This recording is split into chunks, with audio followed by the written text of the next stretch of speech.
batshit bonkers press conference yesterday.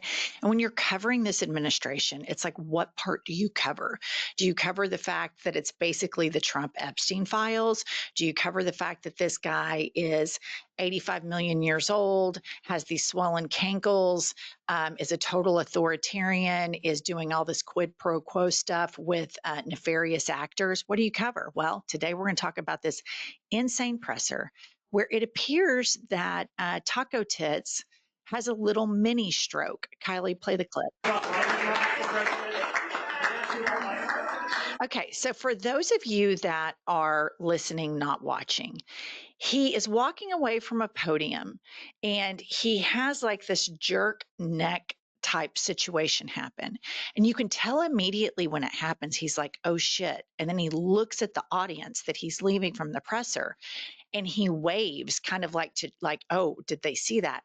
So I'm looking and like deep diving on Twitter. I'm no physician or anything like this. So I get on Chat GPT and all of this stuff. And apparently it can be a side effect of a stroke where you have these kind of jerking movements. So my question to the mainstream media, specifically Jake Tapper, is why are we not covering this? I mean, this guy is always putting makeup on his hands. He loses his train of thought at all times. He himself forgot that he appointed Fed Chair Jerome Powell. He twists his words up all the time. He's having many strokes on camera.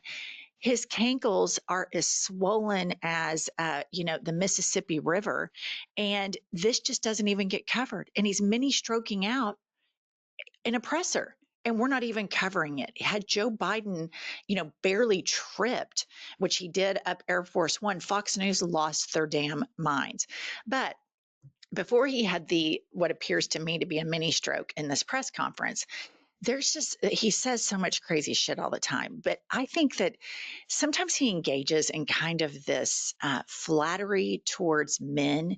And I get these huge homoerotic vibes from it. It's like total gay stuff, which, by the way, I'm the biggest ally. Whoever is closeted in the MAGA movement, I am fighting for your right to come out of the closet and have a country where you can live in equality. So I'm fighting for your rights. But you may remember when Trump talked about the size of Arnold Palmer's penis, how amazing it was and just how impressive it was. I thought the whole thing was just so incredibly gay. Watch this right here.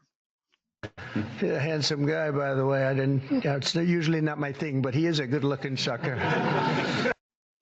Okay, a couple of things here. Number one, that he says that to Harrison Butker. And let me remind you that Harrison Butker is the kicker for the Kansas City Chiefs who did a photo shoot with a homophobic Republican senator from Missouri, Josh Hawley, which was the gayest thing I've ever seen in my entire life. Like total, looked like engagement photo shoot in the end zone of a football field.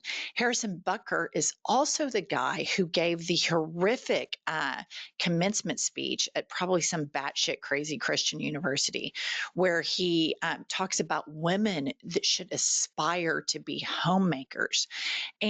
But Trump turns around, and I want to remind you, this is the guy that went on a 5 to 10 minute rant about the size of Arnold Palmer's cock. All right.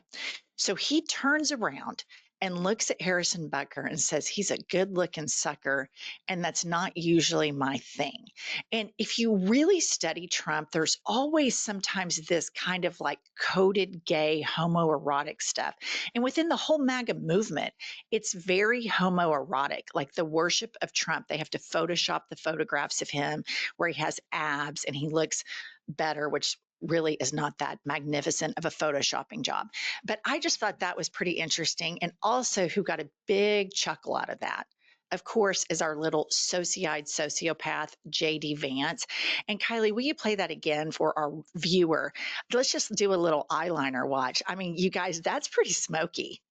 And, and there's a little gay humor there. And JD Vance was all chips in on it. Imagine if Barack Obama called somebody a handsome sucker and said, this is typically not my thing. I mean, to me, I read that as it's typically not my thing, but yeah, I'd make out with him. And that's kind of what it sounds like to me. All right. And then he does what I believe to be a little bit more gay coded stuff in this same bonkers presser. Kylie, play the clip. 14-time WWE world champion, and he's a man who you're not going to mess around with.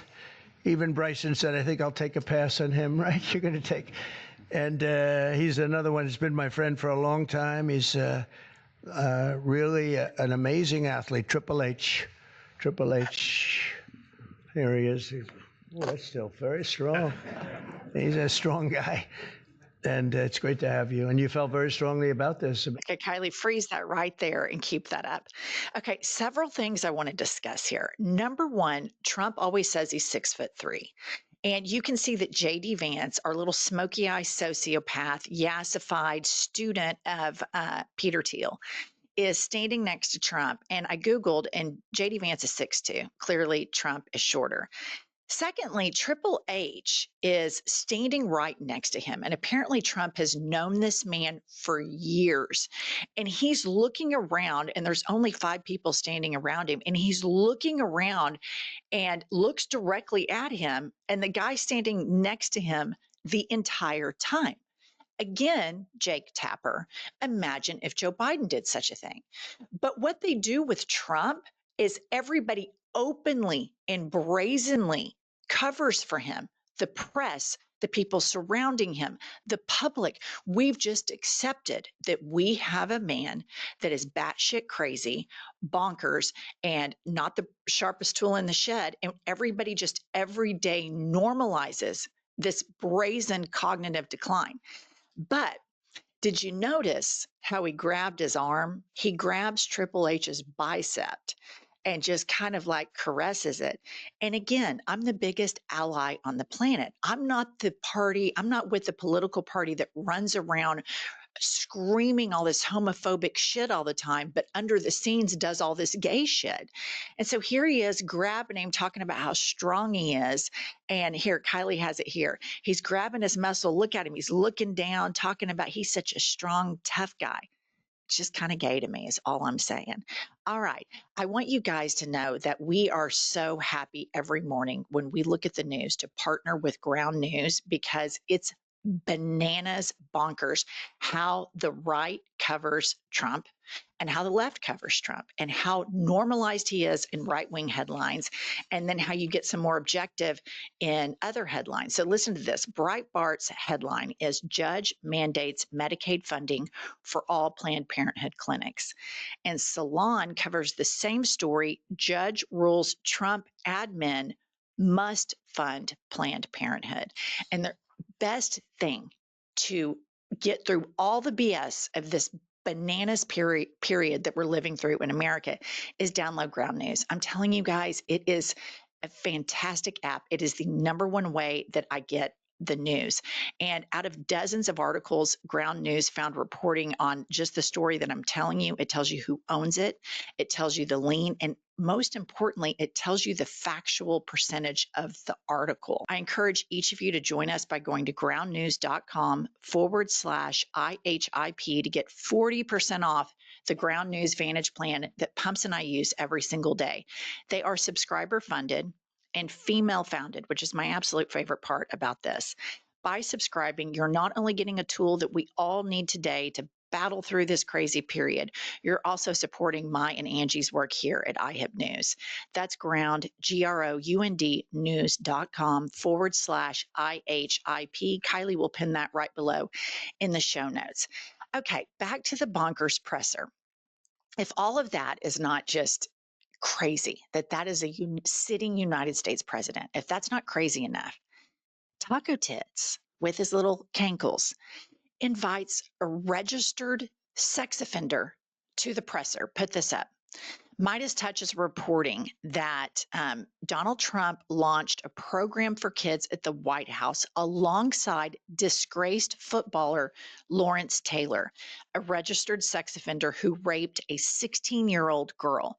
He's not even hiding the fact that he's okay hanging out with sexual predators. And I would add to that, this is the point.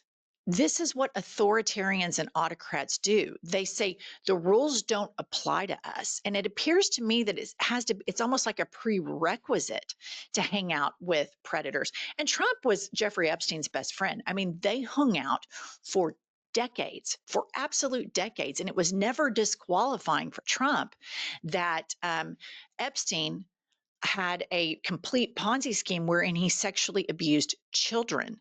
In fact, Trump bragged about it. There's video of him saying, "Oh, Jeffrey Epstein's a great guy. I mean, he loves the women, a little on the young side, but he's great." And so it is 0% shock that he is inviting a registered sex offender to the White House to be in his press conference while he's basically hitting on the kicker for the Kansas City Chiefs, who does photo shoots with Republican Senator Josh Hawley. This is the MAGA party, you guys. This is how insane it is. And every day it gets reported like this shit is normal. This is completely bonkers beyond. And we can never normalize this. A civilized society should never normalize this.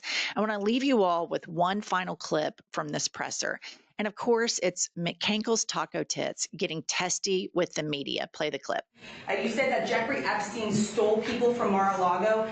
At the time, did you know why he was taking those young women, including Virginia? No, I didn't know. I mean, I would figure it was ABC fake news that would ask that question, one of the worst.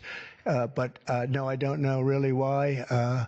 But I said if he's taking anybody from Mar-a-Lago, he's hiring or whatever he's doing. I didn't like it, and we threw him out. We said we don't want him, at the place. This is a story that's been known for many years, as you know. But it's I didn't like it that he was doing that. Yeah, please. Okay, so number one, he always gets testy with the media and the fake news, and his followers just believe that. It's a very fair, objective question. And if you don't like getting questions that are objective from the media, guess what, big boy? Don't run for president. That's what happens when you're in the hot seat. And he's the one who wants to do press conferences 24/7, 365 with an army of crusty white men behind him. I would say an army of closet cases behind him, but that's just my opinion. But he's the one who puts himself in this position. And then he likes to humiliate and browbeat the press. This is a direct attack on democracy. Furthermore, the only thing that he's upset about with Jeffrey Epstein is that Epstein was recruiting people for his sexual abuse Ponzi scheme from Mar-a-Lago. And Trump felt like he owned those girls and that they weren't for hire or, available to Jeffrey Epstein.